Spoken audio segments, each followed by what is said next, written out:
Je vous propose que nous démarrions. Avant de laisser la parole à Clarisse Rey pour introduire ce webinaire, je voulais d'abord vous remercier tous et toutes pour votre présence pour ce 5e webinaire adossé à la publication de cette étude que nous avons publiée au mois de juin et que nous avons souhaité dès le départ partager avec le plus grand nombre dans différents formats.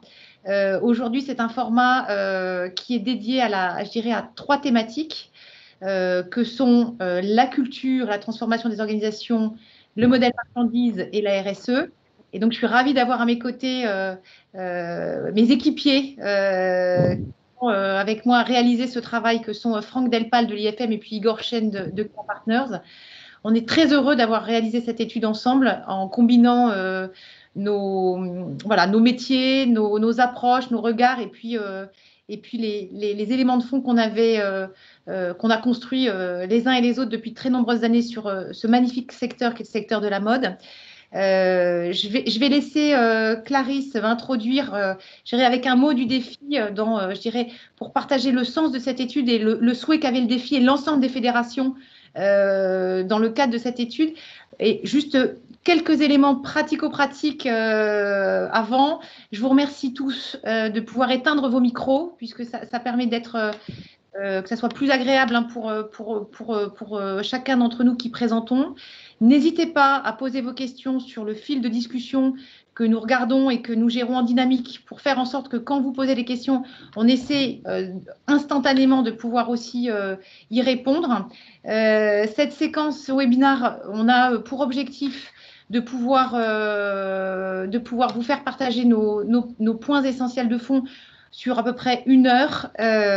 On mettra, on va dire, entre 15 et 20 minutes selon les sujets, en nous laissant du temps et en vous laissant du temps pour ceux qui le souhaitent derrière, de pouvoir poser vos questions et interagir ensemble. Voilà. Clarisse, je te laisse peut-être la parole pour l'introduction. Oui, quelques mots. Merci Céline. Alors effectivement, les nouveaux modèles économiques de la mode. Alors tout d'abord, bonne rentrée à tous et on souhaite vraiment que cette étude contribue à, j'allais dire, repartir, effectivement, se relancer dans des circonstances aussi difficiles. Alors comme tu l'as dit Céline, c'est une étude qui a été absolument voulue par les fédérations absolument unanimes de l'habillement et effectivement au sein du défi. Donc cela a été des discussions pendant plusieurs mois. La volonté était de donner aux entreprises des réponses très concrètes, des analyses très concrètes sur les grandes évolutions qui sont à l'œuvre dans la mode, qui est en très profonde transformation. Comme vous vous en doutez, cette étude a été lancée bien avant le Covid, bien avant qu'on sache même que ça existait, il faut quand même le dire. Et ce qu'a révélé l'étude, puisqu'elle a été finalisée dans ses derniers détails pendant le confinement, c'est qu'on assiste à une formidable accélération des signes qu'on voyait déjà poindre avant le Covid. Donc effectivement, cette étude, encore une fois, merci à toute l'équipe KEA, merci à l'équipe IFM de ce merveilleux tandem. Cette étude est évidemment téléchargeable sur le site des fédérations, sur le site du défi, sans aucun problème. Il faut absolument, j'allais dire, s'y plonger, approfondir, car là, vous allez avoir pour tout type d'entreprise, toute catégorie, toute taille, des éléments extrêmement concrets pour faire évoluer vos business models. Et là, c'est sans doute, il n'y a pas d'étude plus approfondie au monde que celle qui vient d'être faite et qui est mise à disposition pour l'ensemble de la filière. Encore merci. Alors, le fil rouge de cette étude et cette idée de créer un bien commun pour chacun d'entre vous, elle a été au fond structurée autour de quelques objectifs que je me permets de reprendre, qui étaient vraiment les objectifs convergents de l'ensemble des fédérations pour l'ensemble des acteurs. Et j'insiste là-dessus parce que c'était un des éléments, je dirais, un peu complexe, mais en même temps qui est très intéressant parce qu'on voit que les enseignements sont convergents.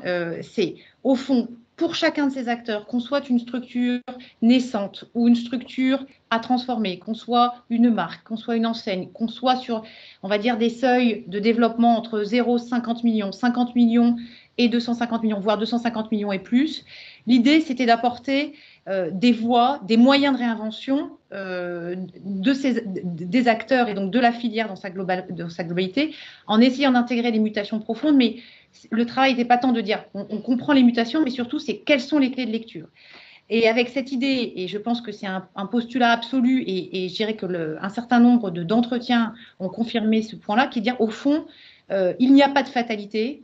Des crises, ce secteur, et nous, en tant qu'acteurs, on en traverse et on en traversera d'autres. Et on voit bien qu'il y a et il restera toujours des composantes de modèles économiques à succès. Et donc, tout l'enjeu, c'était de se dire, au fond, ces modèles économiques à succès, comment on arrive à les caractériser? Et vous verrez dans l'étude on n'abordera pas ça aujourd'hui, mais c'est l'objet des webinaires du mois de juillet, comment aujourd'hui on a pu décrypter les caractéristiques de ces modèles économiques à succès et surtout, c'est concrètement quelles sont les modalités de déploiement et de transformation et avec quels dérivés opérationnels et économiques. Voilà. Donc ça, je dirais, c'était vraiment l'objectif du comité de pilotage et donc concrètement de l'ensemble des fédérations, de pouvoir donner ces éléments-là. Ce qui veut dire concrètement que l'étude, elle se divise en deux parties. Vous avez une première partie pour ceux qui l'ont déjà téléchargée. Désolée s'il n'y a pas de surprise pour vous, mais pour ceux à qui on va donner envie de la télécharger et de la traverser. Une première partie qui sont dédiées aux caractéristiques des modèles et aux thématiques qui nous semble absolument indispensable de traiter en tant que dirigeant aujourd'hui pour développer, je dirais, un succès économique ou assurer un redéploiement. Et puis une deuxième partie qui avait vocation justement à pouvoir caractériser finement avec des informations économiques et financières ce que signifiait par segment de marché ces modèles économiques. Donc, chaque étude, deux parties avec des angles différents, mais avec un point commun pour chacune des deux parties, qui est la capacité à pouvoir vous donner, je dirais, un certain nombre de convictions. Je pense que l'IFM et KEA, on a vraiment voulu vous aussi se mouiller la chemise, entre guillemets, et pouvoir, je dirais, poser un certain nombre de parties pris, évidemment confirmés par un certain nombre de parties prenantes, vous donner des exemples concrets. Et une fois de plus, avec ce souci d'avoir des exemples suffisamment larges et divers, qu'ils soient français, internationaux, du mass market ou du luxe, pour montrer en fait la variété, la pluralité des succès, et en aucun cas de chercher à formater un modèle unique.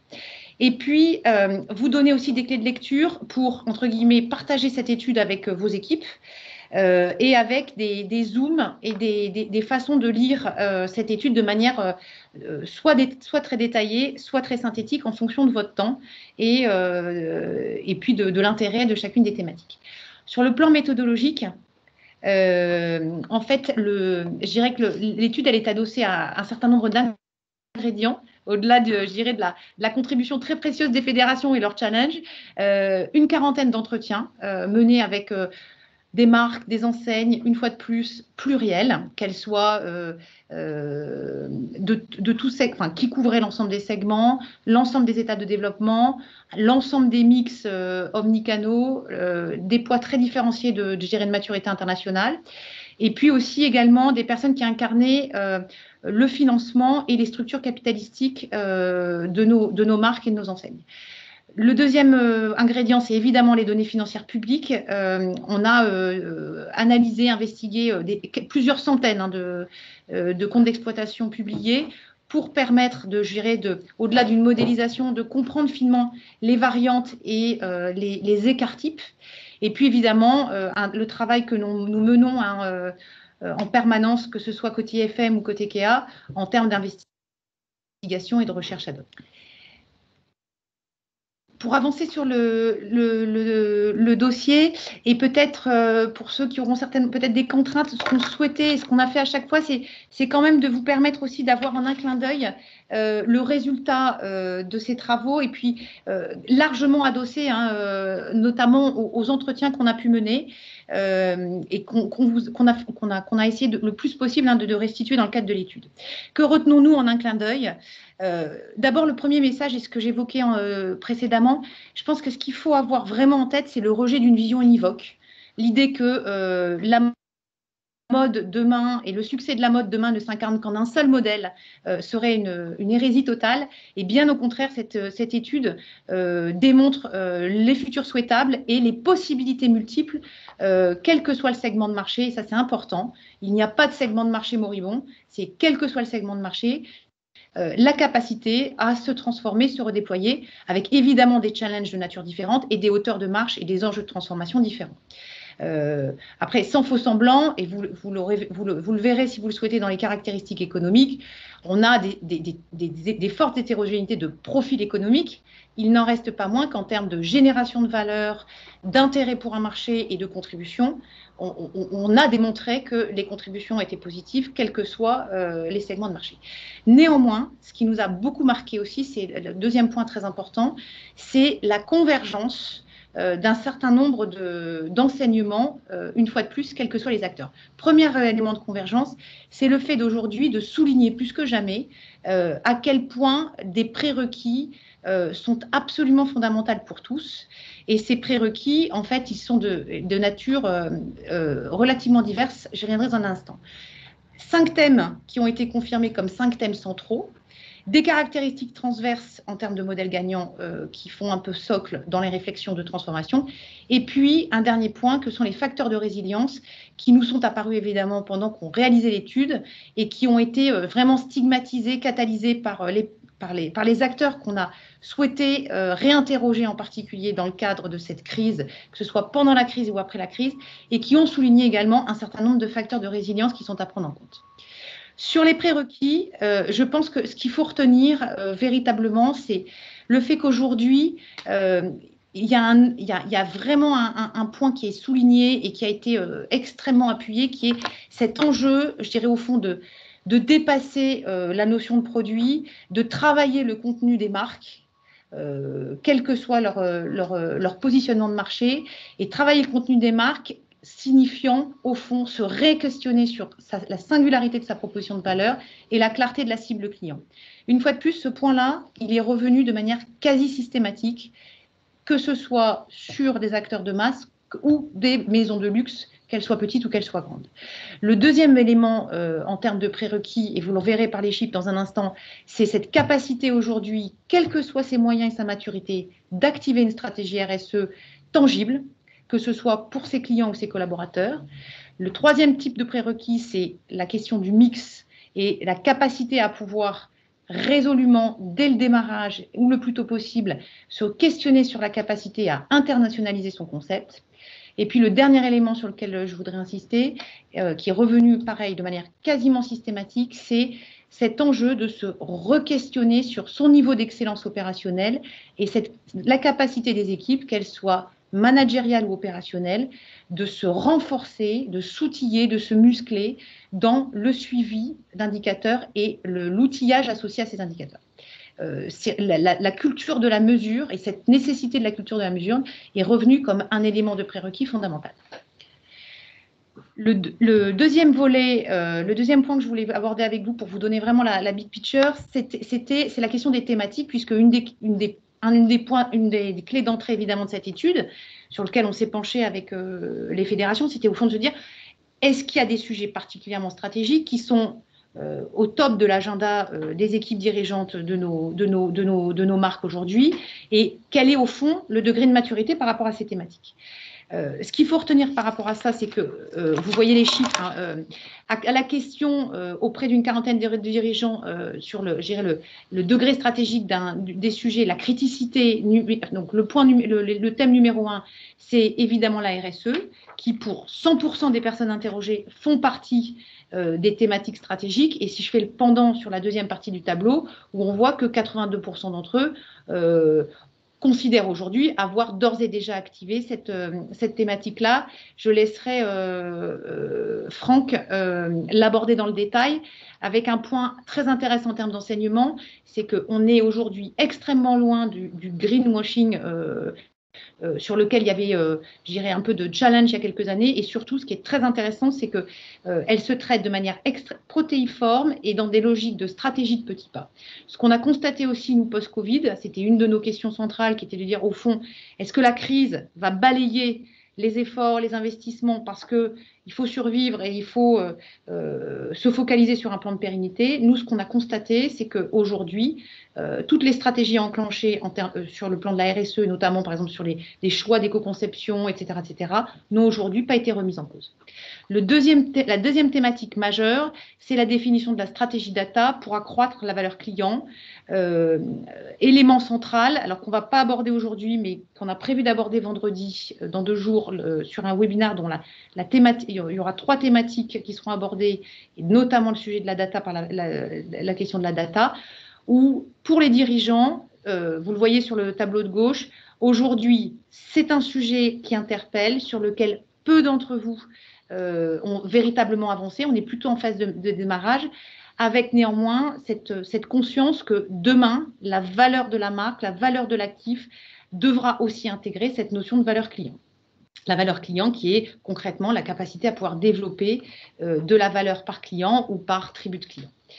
La troisième priorité stratégique identifiée, c'est le modèle marchandise. Igor plongera dans ce thème dans un instant, avec au fond, pour nous, une forme de frustration de se dire il n'y a que 66%, donc à peu près les 2/3 des personnes interrogées, qui ont avancé ou démarré sur ce sujet, alors que notre conviction, et on est vraiment là arc-bouté sur ce sujet, c'est que le modèle gagnant, dans sa traduction économique, implique dans sa traduction opérationnelle une refonte majeure du modèle marchandise.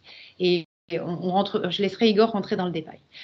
Quatrième thématique prioritaire, c'est culture et dynamique de transformation, où ce que je trouve très intéressant, c'est qu'au fond, il y a cette conscience aujourd'hui pour près de 75% des personnes interrogées que l'enjeu, les réflexions stratégiques, les changements de paradigme, les évolutions de cap sont fondamentaux, mais non de sens et non je dirais de résonance, que si associé à cette réflexion-là, est associée aussi une réflexion sur la culture et la dynamique de transformation.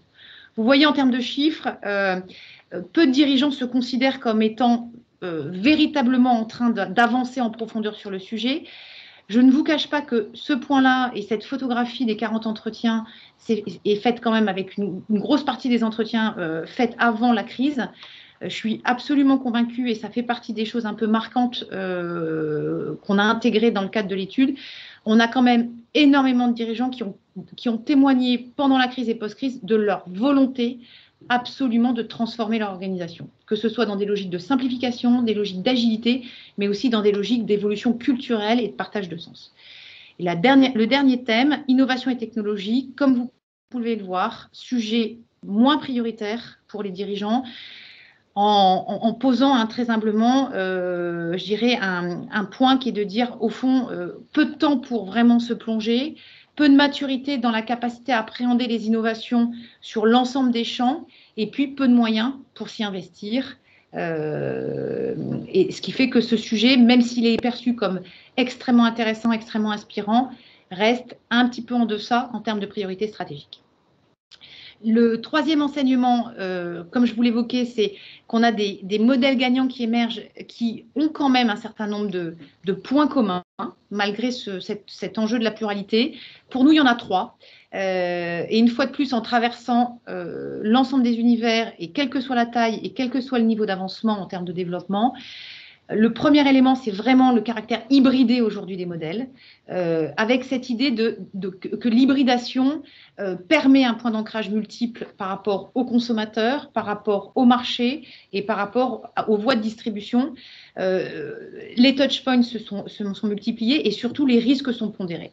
Et cette notion de point d'ancrage, elle n'est pas seulement vraie par rapport à des logiques de commerce ou de distribution, elle est aussi vraie sur le champ des opérations, que ce soit par rapport aux questions de sourcing ou que ce soit aussi par rapport aux questions d'outils, que ce soit des outils logistiques, mais même des outils informatiques, avec cette idée de, finalement, dans chaque compartiment du jeu, il y a cette capacité à pouvoir sortir de l'épure et du monomodèle et de se donner les moyens de s'hybrider. Le deuxième point commun, c'est, et je réinsisterai dessus sur le volet transformation, c'est cette capacité de ces modèles à raccourcir la notion de temps et d'espace. On a été vraiment marqué, et en particulier pour les marques qui ont vraiment su nous faire partager, je dirais, des dynamiques de croissance très fortes, que ce soit au niveau du chiffre d'affaires ou de l'EBITDA, à quel point ces marques, ces enseignes étaient plus rapides que les autres. Je pense que cet enjeu de la rapidité de l'exécution, elle est fondamentale. Elle est évidemment particulièrement challengeante pour les gros paquebots du secteur, mais je dirais qu'aujourd'hui, il n'y a pas d'autre choix que de raccourcir cet espace-temps. Et puis le deuxième volet très important, et qui est, je dirais, absolument, enfin, qui s'est cristallisé dans le cadre de la crise, c'est cette capacité à être flexible. Et cette flexibilisation, qui passe notamment par la flexibilisation des coûts, elle devient primordial, que ce soit sur des sujets amont comme les engagements, mais aussi sur l'aval, dans le cadre de, je dirais, de la gestion des ressources humaines, économiques ou technologiques. Ça veut dire concrètement que les modèles gagnants, ce sont des modèles hybridés, mais c'est aussi des modèles qui sont rapides. Je ne prononce pas le mot agilité à dessein, parce que c'est un mot qui malheureusement est devenu un mot assez valise, mais c'est plutôt cette idée de dire des circuits de décision rapides, la capacité de pouvoir jouer du make or buy et quand on n'est pas capable de faire soi-même, etc., etc. Et puis le troisième élément qui fait écho à la notion de prérequis, qui est de se dire on a des modèles qui ont démontré leur excellence dans la qualité de l'exécution, une fois de plus à tous les niveaux, y compris dans les plus petites unités d'œuvre. Et pour les dirigeants je dirais, qui ont beaucoup expliqué cette dimension-là, ce qui revient systématiquement, c'est à quel point cette qualité d'exécution, elle permet de générer de la valeur et à quel point, surtout, elle génère de l'engagement et de la fidélisation des équipes. Donc, 3 points communs. Et puis, dernier élément, évidemment, une question, une interpellation liée à la résilience, qui est un mot aujourd'hui très important dans la période que nous traversons, en se disant, au fond, des modèles gagnants post-crise, qu'est-ce que ça veut dire et comment ces modèles gagnants ont appréhendé ce changement de paradigme. 4 points marquants, si je devais résumer en 4 points. Un, c'est cette capacité à réaffirmer en interne comme en externe une raison d'être en tant que marque de mode. Deuxièmement, évidemment, le facteur de résilience très fort, c'est le profil, le rythme et les modalités de financement de la pérennité de la croissance. Troisièmement, l'agilité des organisations et cette capacité à pouvoir assez vite changer les modes opératoires, voire faire évoluer les structures. Et puis, le dernier élément, c'est la culture du cash et la variabilisation des coûts qui fait écho avec les points communs évoqués précédemment. J'insiste là-dessus parce que c'est vrai que cette notion de culture du cash, elle est revenue de manière extrêmement importante dans le cadre de nos échanges avec des parties prenantes. Je vous propose qu'on passe maintenant aux thématiques, donc avec cette idée de vous partager ce soir 3 thématiques, culture et dynamique de transformation, la mutation des chaînes de valeur que vous présentera Igor, et puis la RSE au cœur des business models de la mode par Franck. Sur la première partie, ce thème, il nous est extrêmement cher, puisque on est absolument convaincu que les stratégies, aussi bonnes qu'elles soient, si elles ne s'intègrent pas dans une réflexion sur le comment et sur la façon dont les entreprises se transforment, ces stratégies sont souvent extrêmement déceptives, voire vouées à l'échec. Et je ne vous cache pas que la crise, enfin évidemment la crise que nous traversons, elle ne fait qu'exacerber cette réflexion sur la transformation des organisations et cet enjeu de culture. Juste en termes d'introduction, et Clarisse l'évoquait en introduction, le fait d'avoir vécu cette crise, qui n'est ni la première ni la dernière, ne fait que stigmatiser le fait que les environnements dans lesquels vous vous développez sont des environnements qui sont de plus en plus volatiles, de plus en plus incertains, de plus en plus compliqués, de plus en plus ambigus, et que cette complexité globale, elle aujourd'hui fait que les changements s'accélèrent. Et je pense que c'est ça le point, je pense, majeur aujourd'hui dans ces réflexions contextuelles, qui est de dire, au fond, le vrai changement aujourd'hui dans nos réflexions, c'est que les changements de paradigme se font de manière forte, mais surtout, quand le paradigme change, en fait, ce changement se fait de plus en plus rapidement. Et l'acronyme VUCA, c'est un acronyme qui aujourd'hui est utilisé par énormément d'économistes qui s'inspirent du monde militaire. Et donc, c'est quelque chose qui, entre guillemets, ne date pas d'hier, puisque c'est un concept qui a de plusieurs dizaines d'années. Et une fois qu'on a dit ça, c'est bien, mais concrètement, qu'est-ce que ça veut dire? Ça veut dire qu'il faut être capable, de manière quasiment instantanée, d'activer des inflexions pour être résilient, développer de la performance. J'en ai déjà évoqué un certain nombre, et c'est vrai que dans les inflexions un peu clés, on voit qu'il y a des choses qui sont extrêmement intéressantes à capter, que ce soit sur l'idée de la flexibilisation des coûts, notamment dans cette idée de pouvoir, dans un monde qu'on arrive à de moins en moins à prévoir, et je pense notamment à tous ces sujets liés aux prévisions de vente et aux engagements, à se dire au fond, on doit être de plus en plus désengagé ou de plus en plus flexible. Il y a cette idée de pouvoir jouer à plein sur les modes de fonctionnement et les organisations en se mettant en situation d'avoir des écosystèmes versus des organisations silotées et fermées. Il y a cette capacité pour les dirigeants de se dire au fond, mes plans stratégiques à 3 ans, à 5 ans, à 10 ans, en fait, je laisse des cases vides et je gère le vide parce que le déterminisme aujourd'hui et la surdéfinition est contre-productive. Et puis, cette idée aussi de se dire, au fond, mes équipes, j'ai besoin de leur laisser une autonomie, une responsabilisation croissante, puisqu'ils sont au cœur du commerce local, ils sont en proximité forte avec mes clients, et à un moment, pour pouvoir réagir vite, il faut que je leur donne les moyens de prendre des décisions. Donc, je dirais que dans ce contexte, on voit bien que les modèles un peu standards, un peu normatifs, qui ont été extrêmement successful au cours de ces 10-20 dernières années, que ce soit dans le mass ou dans l'affordable luxury, sont aujourd'hui chamboulés, et surtout sont aujourd'hui chamboulés plus vite. Alors, dans ce chamboulement, nous, notre conviction, c'est de se dire, au fond, il n'y a pas de fatalité, et on est capable, en tant que marque, dans des processus complexes, dans des chaînes de valeur complexes, dans des logiques de modèles économiques où le poids du coût fixe est très important, de devenir des entreprises alertes.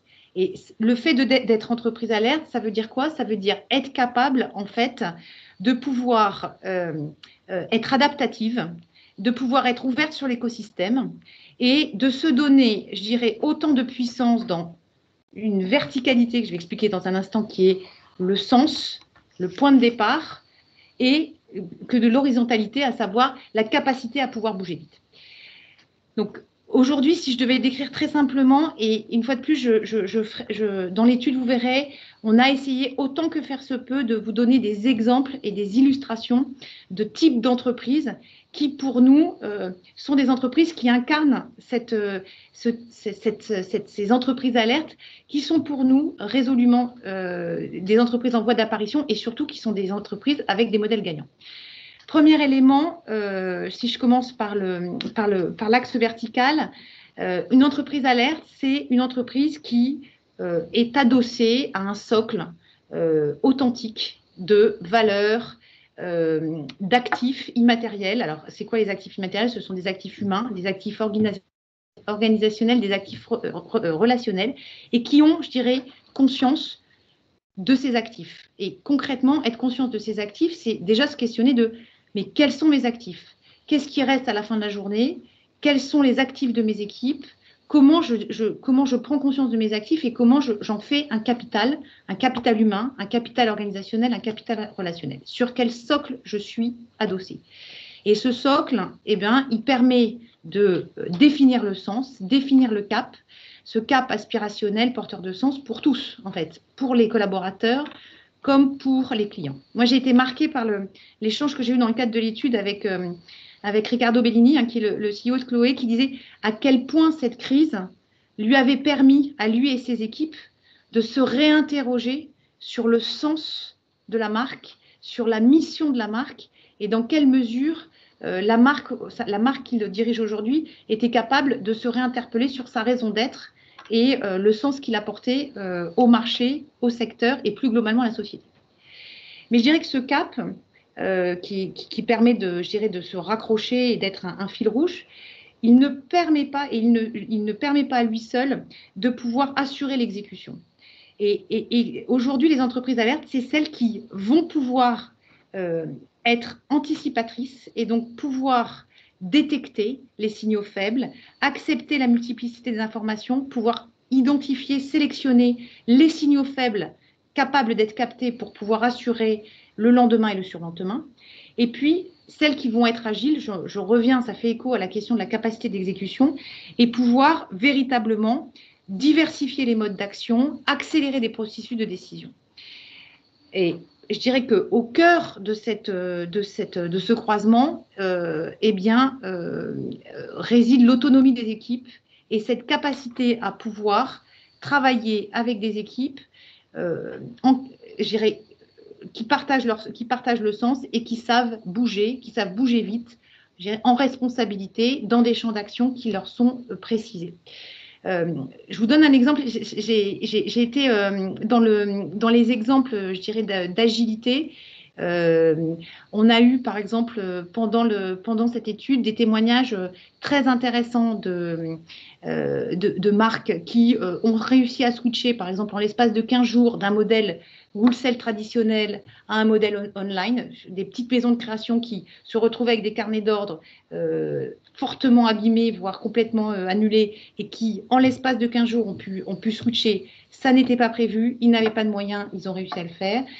J'étais marquée aussi par le témoignage d'Andrea Baldo, qui est le CEO d'une marque scandinave qui s'appelle Gagny, que je suis depuis longtemps, qui disait, au fond, nous, la façon d'être gagnant, c'est de ne pas être corporate trop vite. C'est une marque qui a 10 ans, qui fait plusieurs dizaines de millions d'euros de chiffre d'affaires. Je vous invite à lire son témoignage dans le détail dans l'étude, et qui disait, au fond, on a réussi depuis plus de 10 ans aujourd'hui à croître, à s'internationaliser, en restant très fidèle à nos valeurs scandinaves, à notre façon de piloter notre entreprise avec un esprit tech, dès le démarrage à mettre de la data dans la réflexion créative de sa fondatrice, de pouvoir inspirer nos équipes dans l'idée de pouvoir internationaliser l'image scandinave, et en étant absolument résolu à rester très agile, à rester une PME et à ne surtout pas se structurer trop vite pour rester vif. Voilà. C'est quelques exemples un peu anecdotiques. Vous verrez, ces exemples-là, ils sont dans l'étude, mais en tout cas, pour vous montrer à quel point, d'une petite marque en développement jusqu'à une grande maison, cette réflexion autour du cap et de la verticalité et de la diversité des modes d'action est au cœur des réflexions aujourd'hui des dirigeants.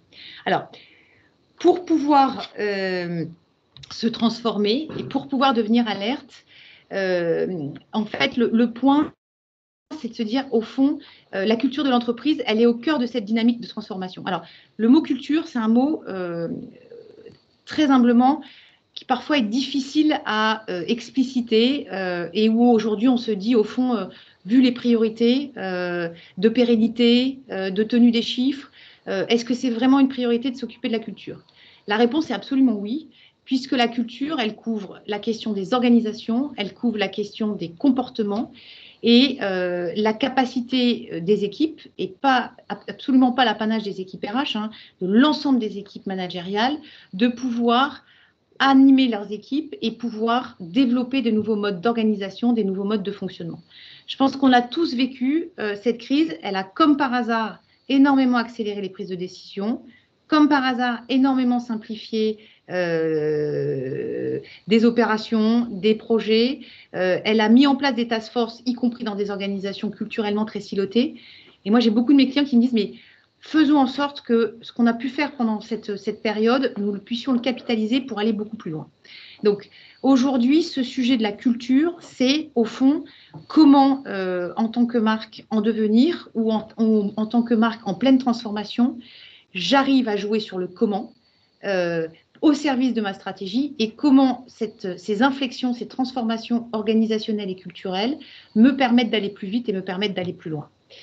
Vous verrez également dans l'étude, il y a beaucoup d'exemples. Je pense à Guillaume Gibaud du slip français, je pense à Pierre-Arnaud Grenade côté Bâche, je pense aussi aux équipes Kiabi qui soulignent à quel point cette dimension culturelle est un élément absolument fondamental de leur succès.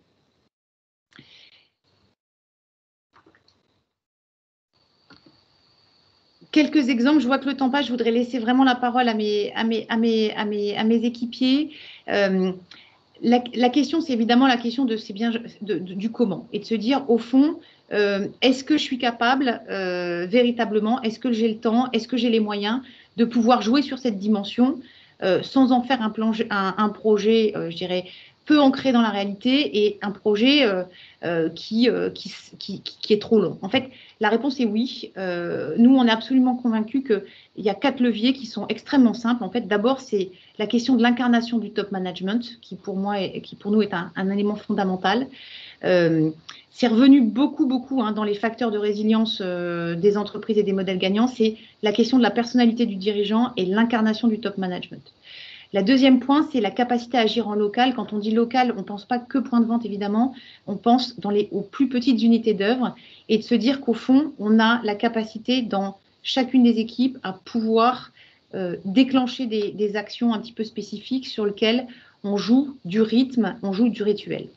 Troisièmement, c'est les actions emblématiques. Il y a beaucoup d'actions emblématiques, beaucoup d'actions symboliques qui ont émergé pendant la crise et qui ont, je dirais, permis d'activer des changements. Et donc ça, je pense que il y a tout un champ de créativité autour de ces sujets-là et qui sont très singuliers à chacune des marques. Et puis la question de la dynamique d'engagement avec cette idée de pouvoir absolument travailler au niveau des équipes, des approches d'engagement sur des logiques de pilote, des logiques de test and learn, des logiques de task force, des logiques de squad, et qui viennent, entre guillemets, télescoper et, je dirais, les processus opérationnels classiques et qui apportent, en fait, une vraie dynamique nouvelle et qui requestionnent clairement aujourd'hui les structures qui sont quand même dans notre secteur, quand je compare à d'autres secteurs, des structures encore très verticalisées, très silotées, et que la crise aujourd'hui, très concrètement, remet largement en question. On avait déjà ce questionnement qui a été quand même assez fort depuis 2-3 ans, en particulier dans cette idée de retravailler des choses beaucoup plus simples, beaucoup plus resserrées et multimétiers, mais qui aujourd'hui est vraiment au cœur des préoccupations. Je vous propose de m'arrêter là sur ce thème-là. Je vous invite à plonger dans l'étude pour vous inspirer des témoignages, mais également, vous verrez, par rapport à cette thématique, je dirais, managériale et organisationnelle, on vous a mis aussi volontairement quelques outils, des outils d'autodiagnostic, notamment des outils, je dirais, d'aide à l'analyse des actifs, mais également des outils de mesure de maturité par rapport à des degrés d'agilité. C'est un outil qu'on appelle chez KEA Partners Agiliscore et qui vous donne des pistes pour pouvoir activer ces champs-là. Je laisse la parole à Igor. Bonjour à tous. Donc nous allons aborder le sujet la mutation des chaînes de valeur, qui est pour nous un thème clé dans cette réflexion sur les modèles gagnants. C'est certes un thème technique, donc on va le voir sans essayer d'être trop jargonneux, et on voit qu'il a été partiellement approprié par les dirigeants au regard du sondage qu'on a pu faire. Donc c'est vrai que Céline le mentionnait, seuls 40% des dirigeants estiment être bien avancés sur le sujet, alors que d'autres sujets tels que la puissance créatrice d'une marque, le travail sur la singularité, le travail sur la créativité du produit, on voit que c'est des sujets qui sont beaucoup plus conscients et mis sur le devant de la scène. On a également noté lors des entretiens qu'on a pu avoir le sentiment que peuvent avoir certains dirigeants de subir en partie cette érosion du modèle marchandise historique, Et ce qu'on va essayer de regarder ensemble, c'est finalement aller assez vite sur les constats pour identifier des leviers, ou en tout cas des pistes de réflexion pour refondre, pour tout ou partie, le modèle marchandise. Si une page peut-être de diagnostic donc sur les limites du modèle marchandise actuel. Ce qui est intéressant, c'est que c'est des points de constat qui concernent tous les segments. Le segment entrée de gamme, le segment mid-market, le segment luxe accessible et également en partie les marques de création. Et en fait, c'est des constats qui montrent que les modèles historiques marchandises ont atteint leurs limites et on voit que ces constats, ils sont applicables quelle que soit la taille de l'entreprise et quel que soit le segment. On voit tout d'abord des indicateurs qui virent au rouge, donc avec une baisse de ce qu'on appelle les VMH, donc les ventes moyennes hebdomadaires qui sont souvent inférieures à 1, des taux d'écoulement avant solde qui sont souvent inférieurs à 60%, et puis forcément, du coup, le corollaire, donc une augmentation du poids de la démarque, avec un poids de la démarque qui est autour de 25 à 30% aujourd'hui.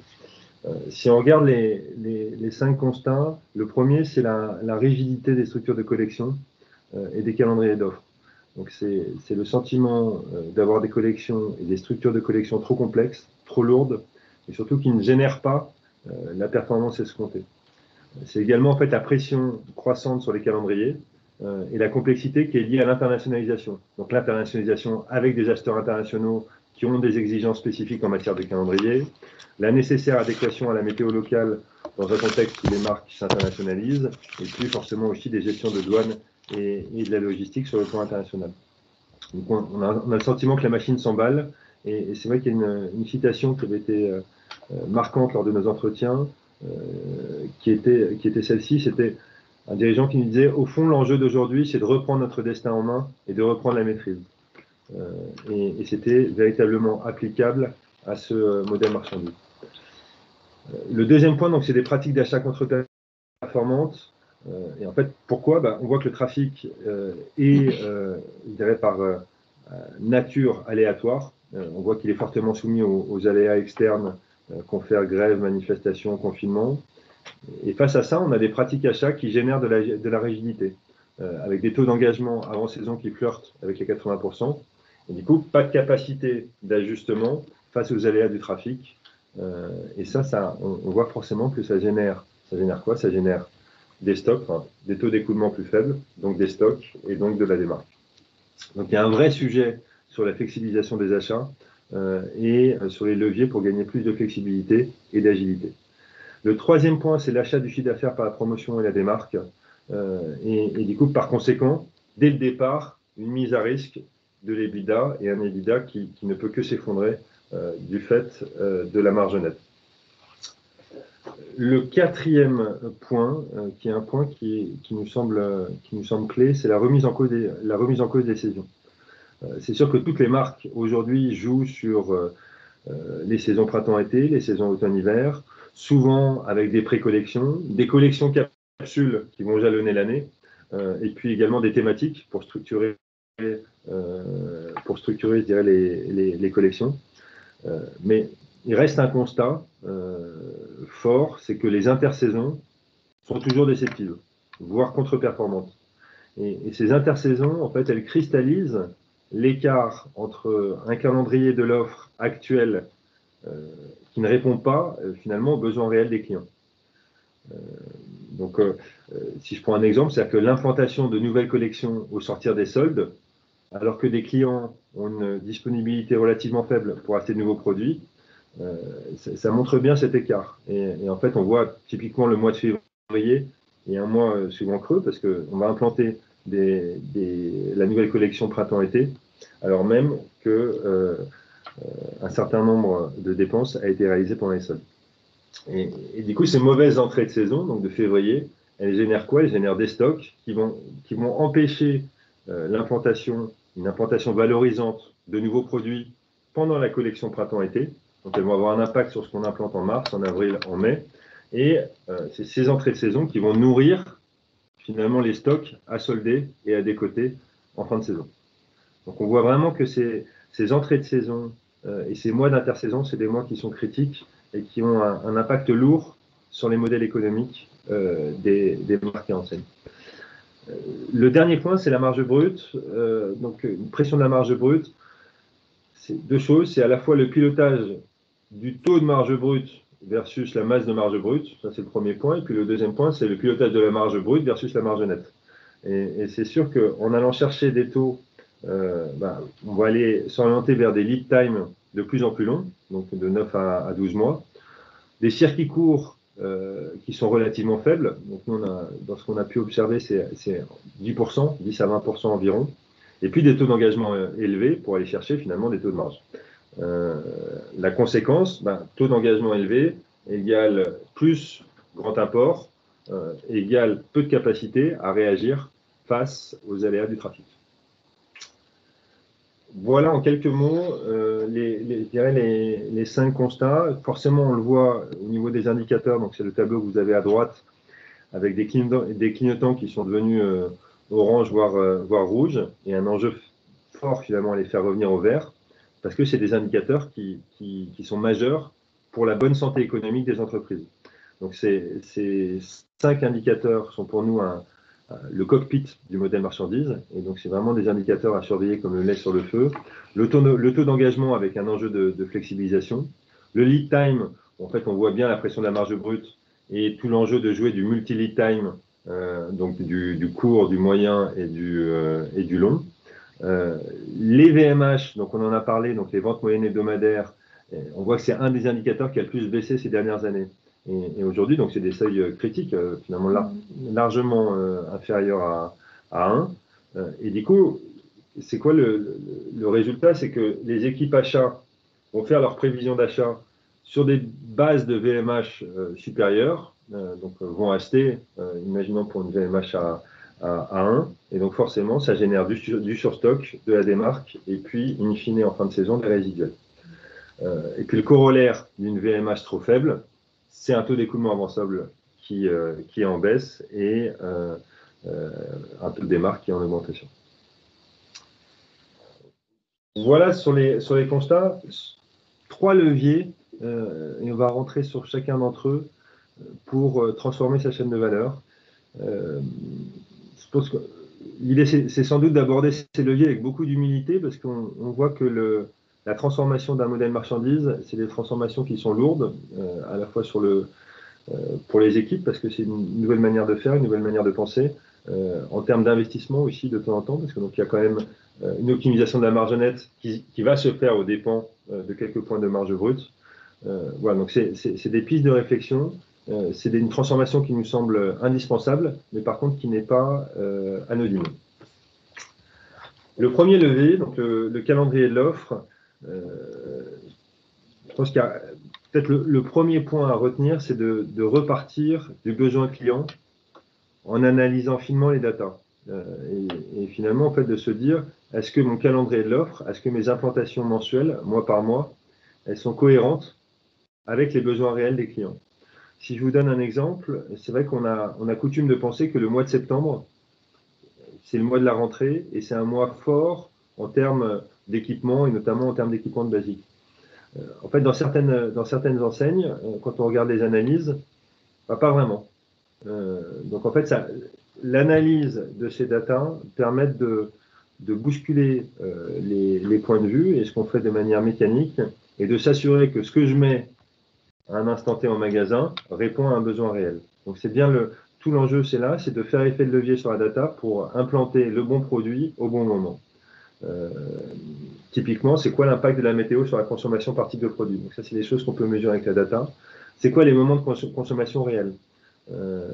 C'est quoi les besoins d'événementialisation, finalement, pour doper une absence de besoin d'équipement structurel?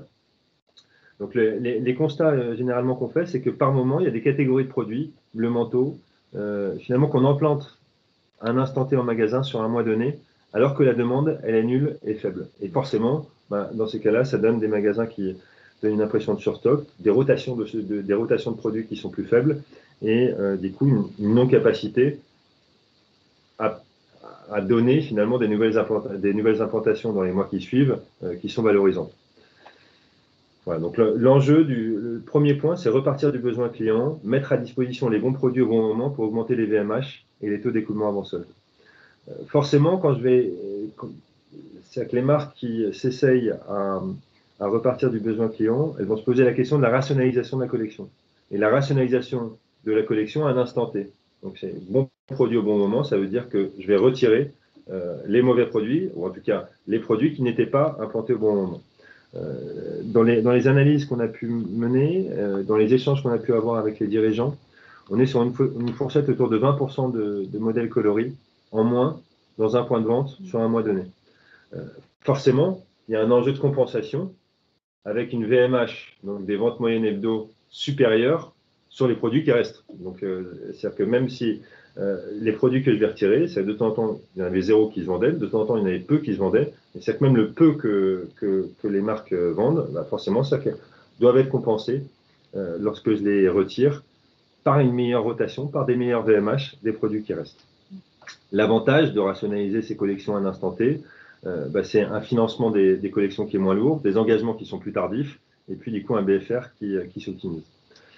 Le troisième point, c'est la démoyennisation des collections. Et là, c'est jouer à plein la différenciation entre des capsules événementielles, des produits de saison, des produits d'avant-saison et du permanent. Et en parallèle, piloter en dynamique les écoulements.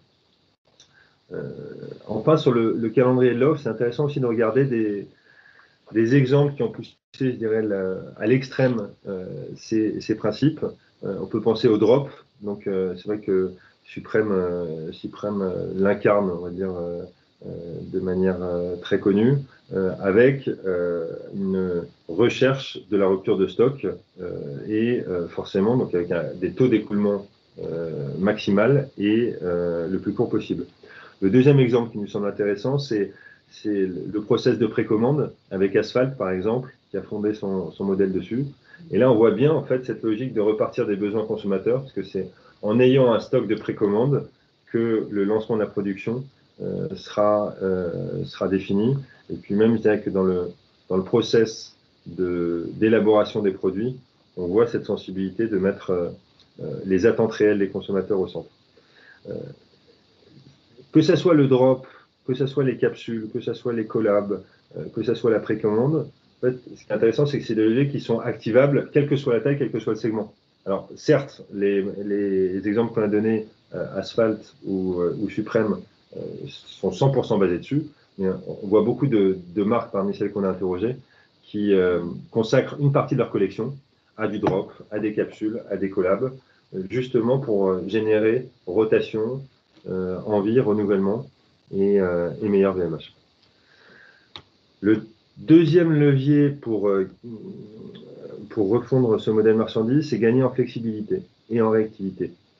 Ce qui apparaît tout de suite, c'est de développer le circuit court. Donc développer le circuit court, donc on estime à travers les analyses qu'on a pu faire, à travers les entretiens qu'on a pu mener, qu'il y a un potentiel de 30 à 50% de circuit court, alors qu'aujourd'hui, dans le benchmark qu'on peut identifier, il y a 10 à 20% des volumes qui sont réalisés en circuit court. Et en sachant que dans le circuit court n'est pas égal à prochain port. C'est-à-dire qu'on peut tout à fait faire du circuit court sur du grand import aérien. Donc circuit court, la notion qui est importante dedans, donc c'est bien la notion de lead time en fait. Le deuxième point, c'est de développer des nouvelles façons de travailler avec les fabricants dans une logique partenariale et activer des leviers comme la résa matière, comme la réservation des capacités de production. En fait, on voit que c'est des leviers qui marchent bien, mais qui nécessitent de refondre la manière dont on perçoit les fournisseurs et sans doute aussi, du coup, le nombre de fournisseurs avec qui on travaille. Un troisième levier utilisé pour gagner en flexibilité et en réactivité, c'est d'activer le double sourcing. Donc, j'identifie un potentiel boss-seller et pour celui-là, j'identifie un cycle long et un cycle court pour pouvoir finalement être le plus réactif possible et ne jamais m'en trouver en rupture. Et en fait, on voit que les marques qui jouent de ces leviers-là ont plus de moyens pour piloter leurs écoulements et ont des taux ont un poids de la décote, un poids de la démarque qui est plus faible. Voilà, donc je pense que dans les points à retenir, c'est flexibilisation des engagements pour gagner de la marge nette comment est-ce que je gagne de la marge nette en baissant le poids de la démarque, et puis accepter une perte de marge brute. Forcément, c'est que quand vous allez augmenter le poids du circuit court, ça va avoir un impact sur la marge brute qu'on peut estimer entre 1 à 3 points en fonction de la hauteur de la marche versus l'existant. Et donc, c'est pour les équipes, c'est une nouvelle manière de penser. C'est là où il y a un changement qui est quand même fort dans les pratiques, où on passe d'un pilotage d'un taux de marge brute à un pilotage de marge nette, in fine. Et quand on parle des équipes, c'est également les équipes des collections. Et donc, c'est une nouvelle façon de piloter les hypothèses économiques des marques et enseignes. Le troisième levier, l'optimisation des soldes et des promotions. Donc, c'est vrai qu'on voit qu'il y a des marques qui arrivent aujourd'hui à bâtir leur modèle sur un zéro solde ou un zéro promotion, quasi pas de solde. Pour la grande majorité des marques et enseignes, ça reste la réalité aujourd'hui. Comment faire pour les optimiser, je dirais, au-delà de tous les leviers qui ont permis, donc c'est les deux leviers d'avant, qui ont permis d'augmenter le taux d'écoulement avant solde, donc c'est-à-dire de minimiser l'importance des soldes et des promotions dans la génération de chiffre d'affaires. Le premier point, c'est de construire un modèle assez simple, surtout pas une usine à gaz, d'optimisation globale pour allouer les meilleurs taux de décote, les meilleurs taux de démarque par produit en fonction du scénario retenu. Donc, si j'essaie d'être plus clair, c'est qu'en fait, aujourd'hui, l'allocation des taux promotionnels se fait souvent à l'intuition, souvent basée sur un historique, et on va reconduire ce qu'on va mettre, par exemple, cette chemise blanche à moins 50%, parce que l'année dernière, je mettais à moins 50%, ou parce que je pense qu'il faut la mettre à moins 50%. Et en fait, de céder de la data pour se dire, bah, si cette chemise blanche, je la mettais à moins 30%, quel serait l'écoulement? Et est-ce qu'il y aura une différence d'écoulement? En fait, on se rend compte que dans bien des cas, on aurait pu mettre un taux de promotion plus faible en ayant un écoulement identique. Et ça, pour le coup, du coup, c'est une optimisation de la marge nette qui est immédiate. Dans les exemples ou dans les projets qu'on a pu mener, c'est entre plus 5 et plus 10% de masse de marge sur la période des soldes en allouant de manière plus objective, plus fine et plus précise et en démoyennisant l'allocation des taux promotionnels à la référence.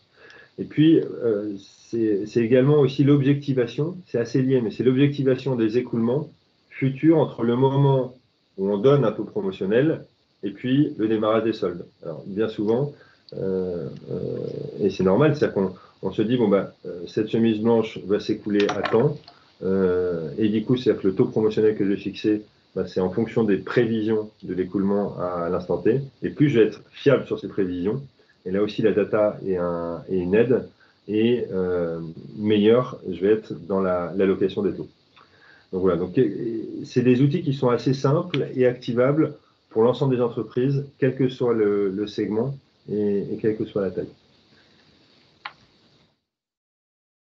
Voilà pour cette partie sur les modèles marchandises. Si vous avez des questions, n'hésitez pas sur la partie commentaires. Et du coup, je laisse la parole à Franck sur la partie RSE. Bonjour à tous. Donc, effectivement, le chapitre de la RSE, vous vous en souvenez, et Céline a rappelé ces données en début de présentation, c'est parmi nos 5 thématiques, celle dont les dirigeants nous disent que c'est une priorité stratégique absolue. Dans 100% des cas, ils nous disent c'est un sujet sur lequel, d'une part, on est tout à fait amené à se positionner, c'est tout à fait stratégique, et c'est un élément clé de la pérennité de notre entreprise. Et d'autre part, on peut dire également que cette thématique est sortie plutôt renforcée des derniers événements, et donc il se passe encore beaucoup de choses. Donc déjà, il y avait un mouvement de fond, et un mouvement de fond qui s'est encore accéléré au cours de la période récente.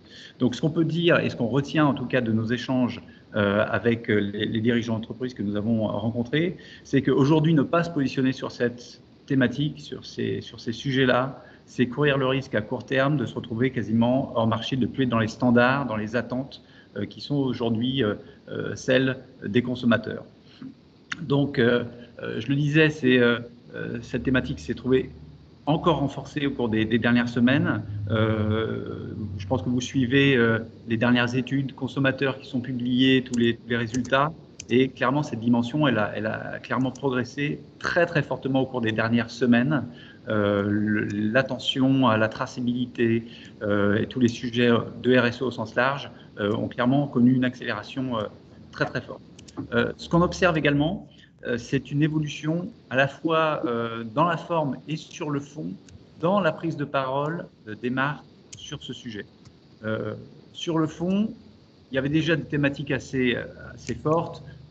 L'industrie de la mode est déjà un peu, je dirais, qualifiée comme étant une des plus polluantes au monde. Donc, sur le sujet des matières, du coût environnemental de cette industrie, il y avait déjà évidemment une prise de parole assez nette de la part des marques et des enseignes.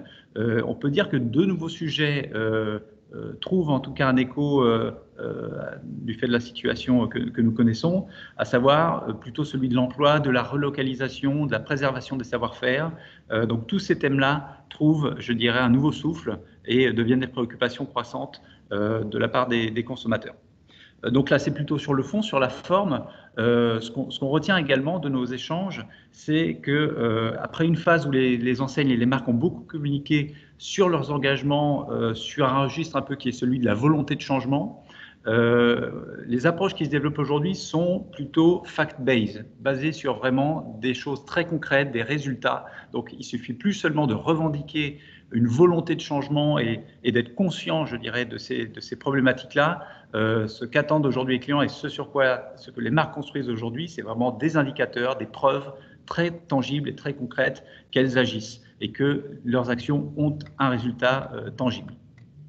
Donc, la seule affirmation d'un désir de mieux faire ne suffit plus, ces actes-là concrets sont vraiment attendus.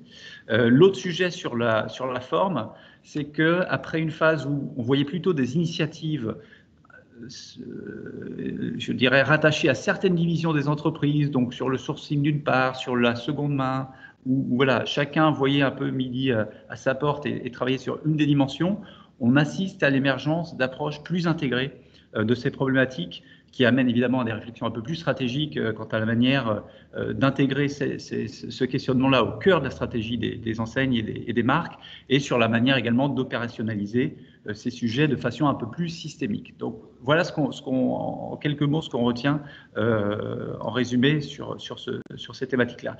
En termes de contexte, évidemment, il y a plusieurs évolutions récentes qui ont amené et qui expliquent cet état de fait et ce renforcement, encore une fois, d'une volonté à la fois des marques, des consommateurs et de l'écosystème de la mode au sens large d'avancer sur cette dimension-là. Donc, les marques elles-mêmes sont de plus en plus engagées et ce qu'on peut dire, c'est que les standards du marché, encore une fois, progressent et que ce qui était différenciant il y a encore quelques mois, quelques années, devient aujourd'hui le standard. Donc, on est engagé dans un mouvement dans lesquels les enseignes progressent et développent de nouvelles initiatives et où celle qui était auparavant un coup d'avance devient la normalité au bout d'une ou deux saisons.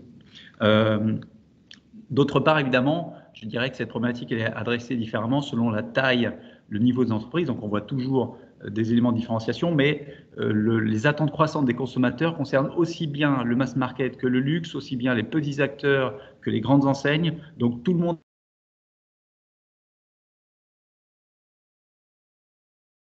On écoute justement les consommateurs et un récent baromètre publié par Titaldis qui a sur ce sujet fait encore plus ressortir ces éléments-là. Donc on atteint des taux tout à fait incroyables de sensibilité à ce sujet de la part des clients. Et on va voir que des outils se développent, qui plus est, pour les aider à lire, à mieux lire l'offre, à mieux comprendre l'impact et l'action des acteurs du secteur. Troisième élément, c'est l'évolution du cadre réglementaire. Donc évidemment, il y a toutes les lois nouvelles, les règlements qui sont en train d'émerger. Et un point sur lequel on veut aussi insister, c'est qu'on voit la RSE comme un vecteur de sens pour les marques. On revient à cette notion de sens et de mobilisation pour les équipes, qui est à la fois générateur de valeur, de différenciation et une source d'inspiration et d'engagement pour les équipes. Donc, je vais juste détailler rapidement ces points. Après, je vous parlerai plutôt de la manière dont la RSE s'intègre sur l'ensemble du cycle de la mode. Et après, on parlera de plusieurs thématiques qui sont ressorties comme un peu plus importantes que d'autres, notamment la question du made in, la question de la seconde main et en mineur, je dirais, le sujet de l'abonnement, qui est un de ceux sur lesquels les enseignes sont plutôt encore en train de tâtonner.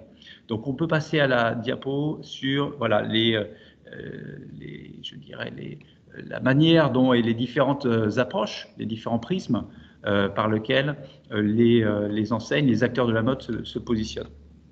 Donc, il y a, d'une part, des acteurs qu'on a qualifiés de Sustainable Native Brands. Donc, c'est des acteurs qui sont nés, je dirais, avec une feuille de route, une singularité autour de ces sujets de la RSE.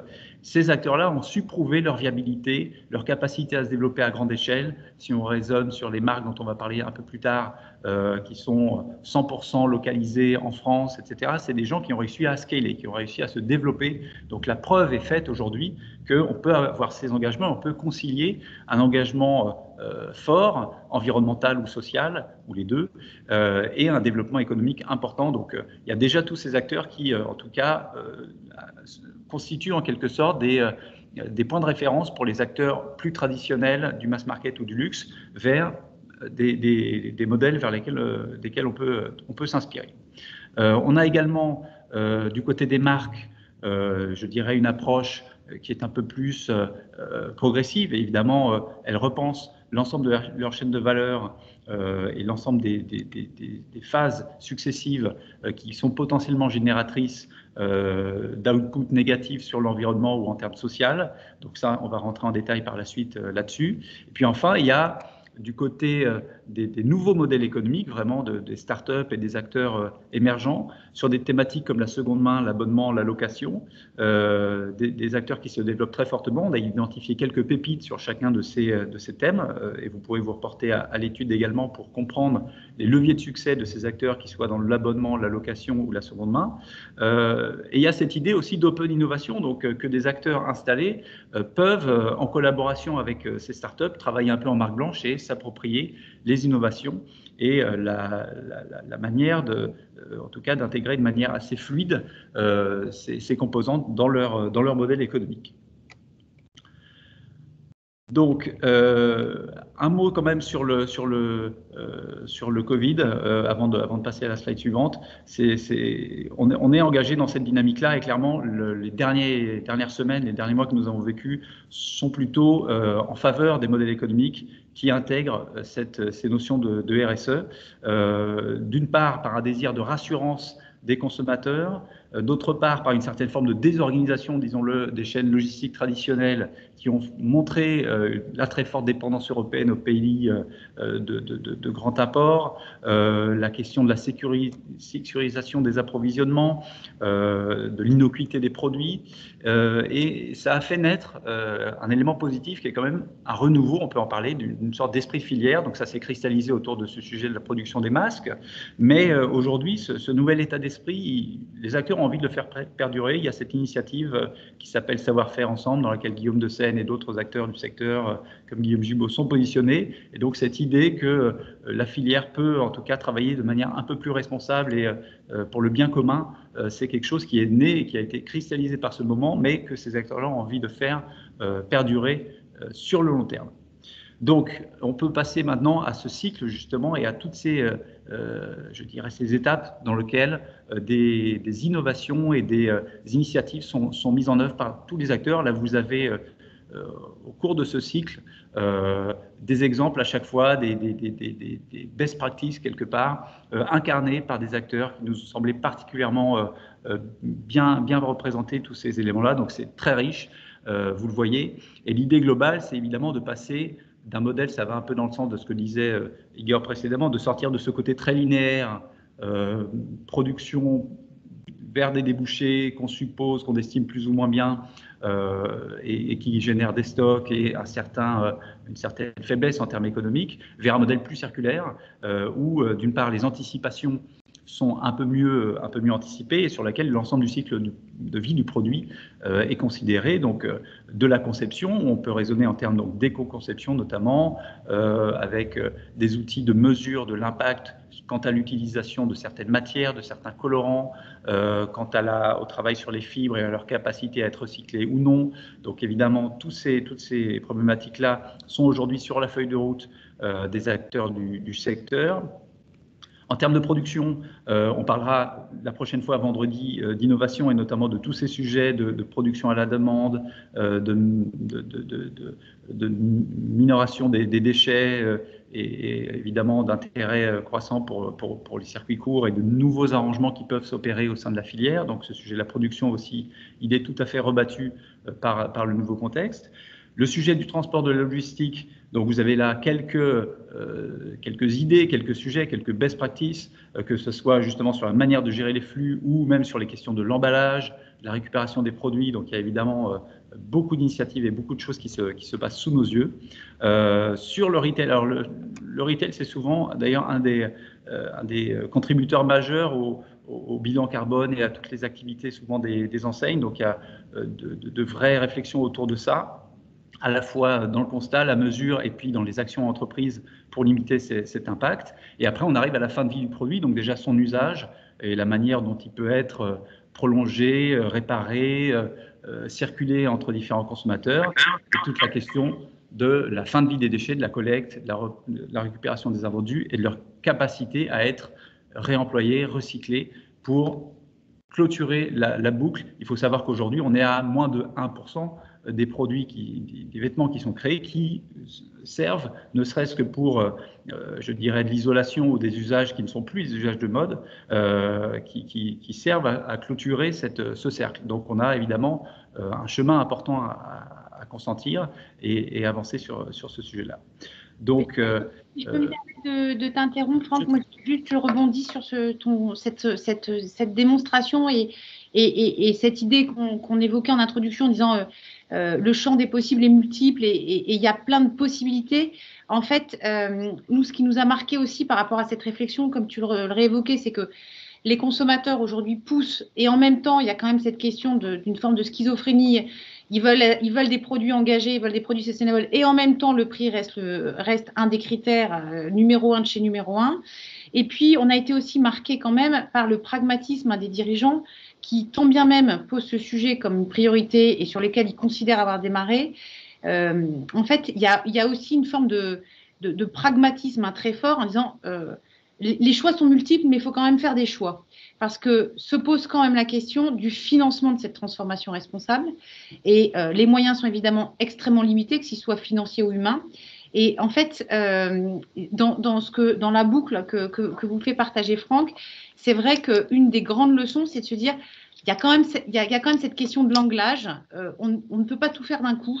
Il faut commencer un peu étape par étape. Alors, beaucoup d'entre vous avaient démarré par l'éco-conception et le poids d'une éco-conception qui ne fait que s'accroître. Il y a beaucoup de marques et d'enseignes qui aujourd'hui aussi entre 10 et 30%. Mais je trouve que je suis désolée, je me suis permise d'interrompre, c'est qu'on voit aussi qu'il y a potentiellement d'autres voies. Et dans les voies aussi très intéressantes, il y a notamment cette question du made in, ou en tout cas du made in proximité, pas exclusivement forcément made in France, et puis cette question de la fin de vie.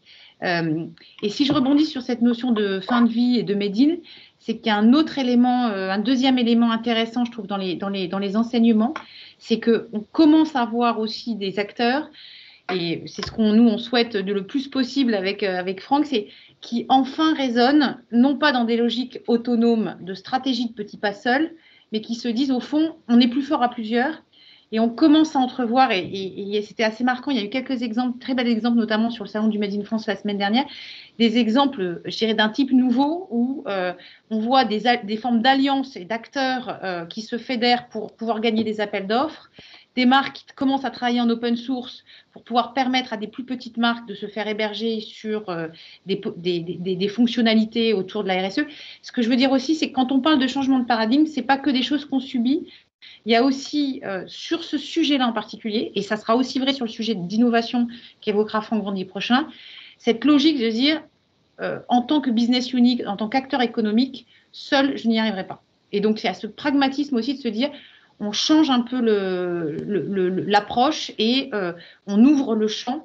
On peut parler de temps en temps de compétition, ou en tout cas tout simplement d'alliance, mais c'est vrai que la certitude pour nous, c'est que la réussite, que ce soit sur le modèle marchandise ou sur cette transformation RSE, elle est tout à fait réalisable dans des logiques d'écosystème et d'ouverture. Bon, excuse-moi de t'avoir interrompu, Franck. Je t'en prie, évidemment, on est complètement alignés là-dessus. Donc voilà, en tout cas, deux thèmes qui nous paraissaient aussi ressortir de tous nos échanges. C'était la question du contrôle du sourcing, évidemment, qui est revenu sur le haut de la pile pour beaucoup de dirigeants, et ce questionnement justement sur le Made in en corollaire. Et enfin, la notion de traçabilité, avec tous les outils qui aujourd'hui, via l'usage de la data, permettent de mieux qualifier et d'envoyer des éléments d'information et de rassurance aux clients qui sont aujourd'hui clairement en demande. On a parlé justement, on peut passer à la diapo suivante, de la volonté peut-être de changer le sourcing, notamment sous l'angle des matières utilisées. On s'est livré à des exercices justement de simulation sur une évolution vers un polyester recyclé, sur le fait d'avoir utilisé un coton labellisé. En fait, en tenant compte de l'ensemble des marges et de leur répartition, quand on voit le delta que ça représente en termes de coût matière, qui lui-même ne représente pas non plus énormément dans le prix final d'un produit, le delta sur le prix final est tout à fait acceptable et en tout cas en ligne et déjà pratiqué par beaucoup d'acteurs. On cite l'exemple notamment de CEA qui a réussi à créer un t-shirt cradle to cradle, comme on dit, donc vraiment pensé dans une optique d'économie circulaire, et il sort à 7 ou 9, entre 7 et 9 euros. Donc c'est tout à fait des prix standards sur le marché, et malgré tout, il y a cet engagement environnemental crédible derrière ça. Donc je passe rapidement sur cet exemple-là, mais l'idée maintenant, c'est de vous dire comment opérationnaliser les choses. Donc d'abord, vous avez là sur cette slide à gauche quelques faits qui illustrent cette sensibilité croissante des Français, des consommateurs sur ce sujet-là. Et dans la partie droite, plutôt des sous-thématiques au sein de la RSE et les différentiels qu'on a pu observer dans leur maturité et la manière dont les dirigeants les intégraient dans leur stratégie. Donc, on va des éléments jugés comme cruciaux et vraiment incontournables, donc la question du made in. La seconde main qui est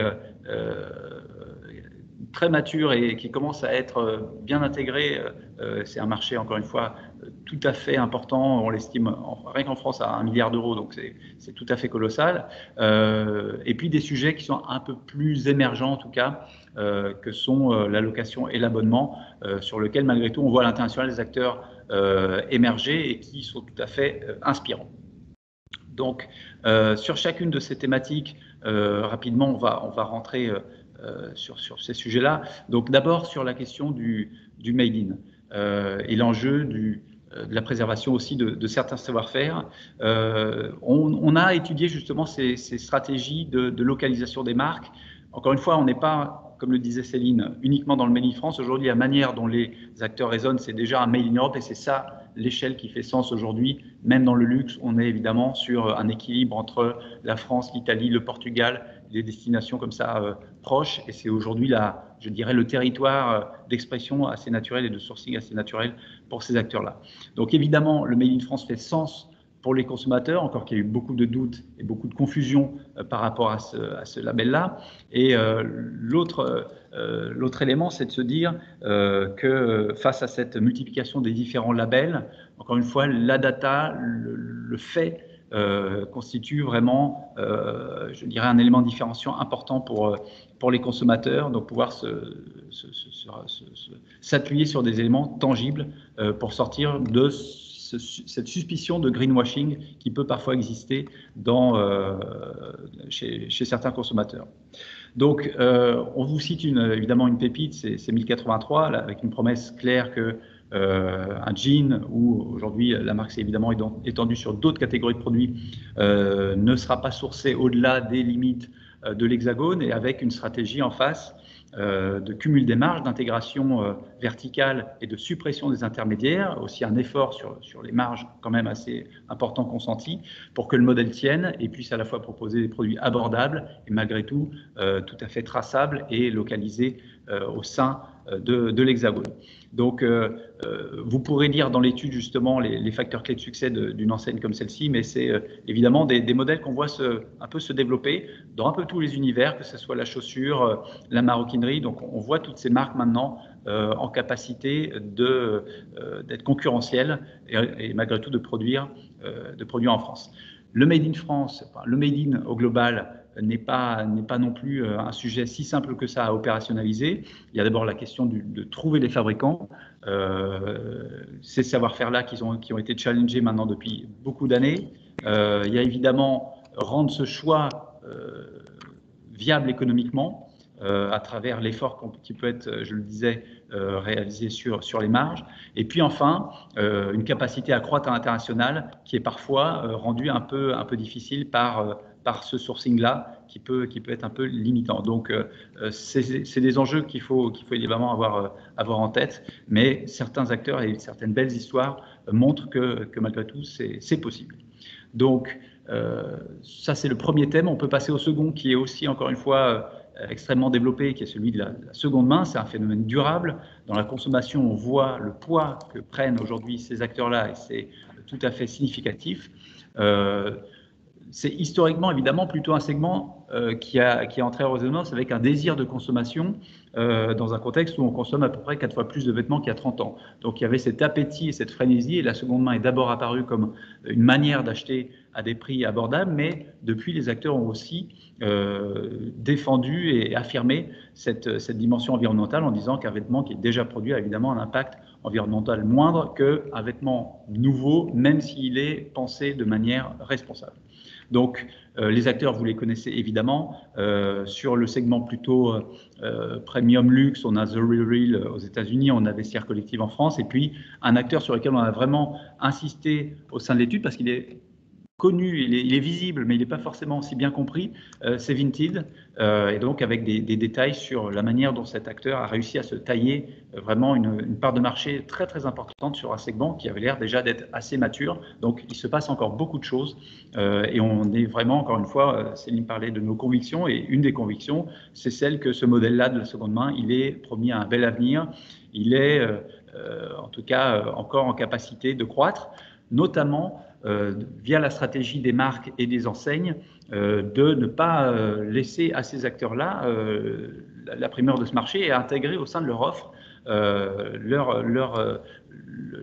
leur seconde main en créant des communautés. Donc il y a des acteurs qu'on peut évidemment citer comme Cyrillus, qui ont été un peu pionniers sur ce sujet-là, ou dans l'enfant ID Kids ou même les Galeries Lafayette.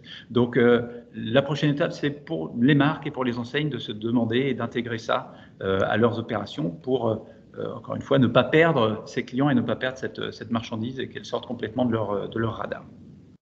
Donc les questions à opérationnaliser, c'est évidemment comment capter cette nouvelle valeur et opérationnaliser ça. Donc comment intégrer en propre cette activité. Il y a plusieurs startups dont on parle dans l'étude qui proposent à des enseignes justement cette offre clé en main de réintégrer leur seconde main, donc soit sur des modèles C2C ou B2C, et donc de travailler plutôt en marque blanche avec un spécialiste de ce sujet. C'est évidemment des options qui sont aujourd'hui sur la table et qui sont implémentées déjà par un certain nombre d'acteurs. Je vais peut-être garder un peu de temps pour passer rapidement sur la location, qui est peut-être le sujet, vous l'avez compris, qui est un peu moins avancé, sur lequel les acteurs avaient encore quelque part des préventions. C'est un modèle un peu plus compliqué à mettre en œuvre. Évidemment, on a en tête Rent the Runway, qui est l'acteur emblématique, mais qui a dû mettre en place une logistique assez incroyable pour, je dirais, être en capacité de proposer cette offre-là. En France, il y a eu des tentatives, notamment portées par les grands magasins, qui ont eu un peu moins de succès. Et il y a une vraie, là pour l'instant, on est encore dans un essai-erreur, quelque part, beaucoup de lancements de nouveaux projets et assez peu qui arrivent à s'inscrire dans la durée. Donc, on est encore sur un segment qui doit faire ses preuves. Il y a cette question de la taille critique du marché, évidemment, et aussi de la croyance et de la capacité des investisseurs à soutenir un projet sur la durée. C'est le cas de Rent the Runway, qui est une des entreprises les plus valorisées en termes de capitalisation parmi les startups de la fashion tech aux États-Unis.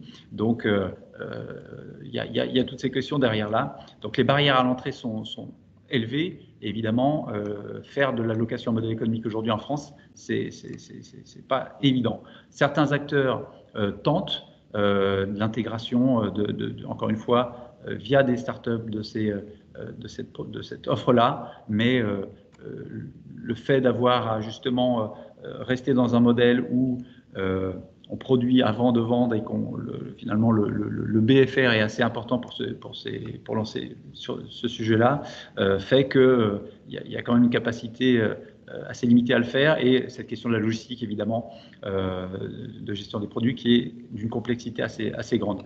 Donc tous ces éléments-là concourent au fait que le sujet apparaît comme moins prioritaire aux acteurs, donc on est encore plutôt de notre côté dans une certaine capacité à observer plutôt qu'une croyance forte sur la capacité de ce modèle-là.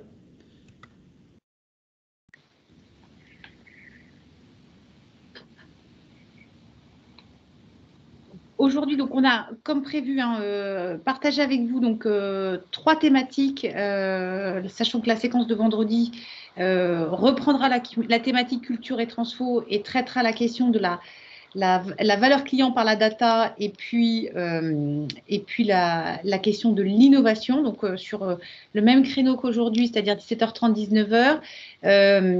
Et je vous invite, si vous le souhaitez, à pouvoir aussi regarder les autres aspects de l'étude, que sont la caractérisation des modèles économiques, comme je l'évoquais, qui ont fait l'objet de webinaires qui ont été enregistrés les 9, 16 et 22 juillet, puisqu'on a eu un webinaire qui a été dédié par segment de marché.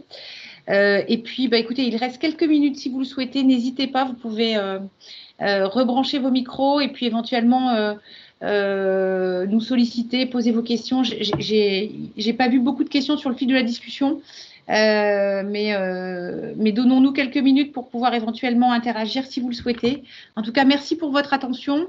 On sera ravis de partager une nouvelle séquence vendredi prochain. Ça sera la dernière. Et puis, comme le disait Clarisse, cette étude, elle est disponible sur les sites de l'ensemble des fédérations, ainsi que sur le site du défi, et puis sur nos sites respectifs, IFM et KA Partners. Voilà, la parole est à vous. Merci à vous tous.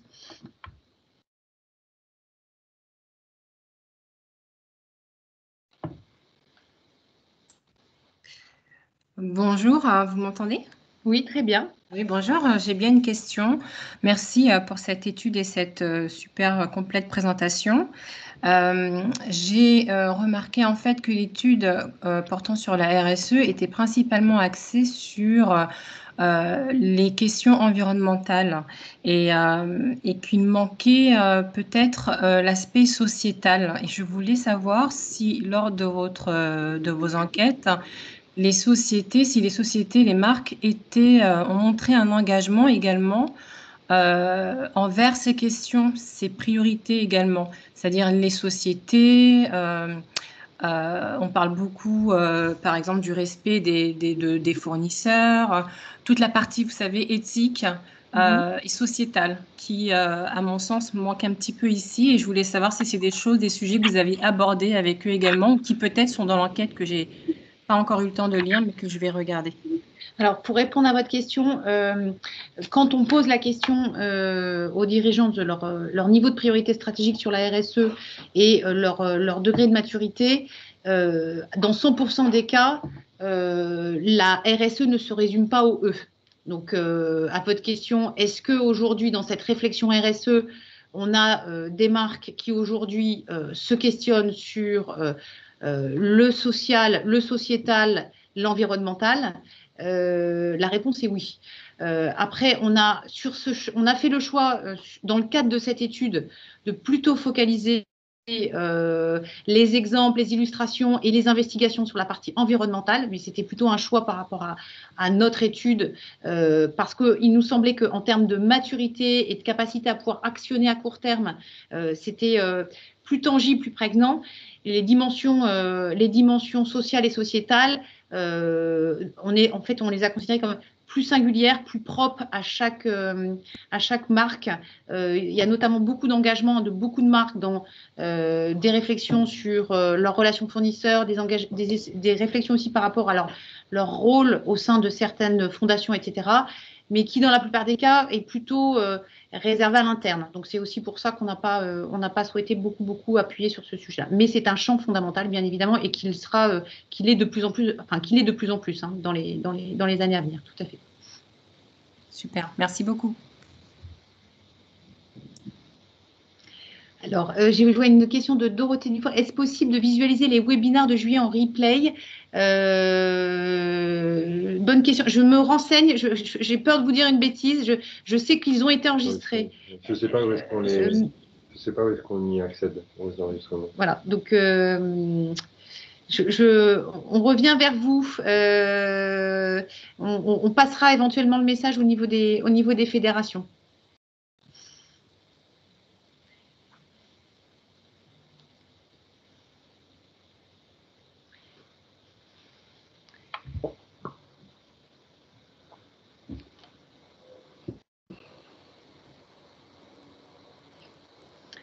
D'autres questions?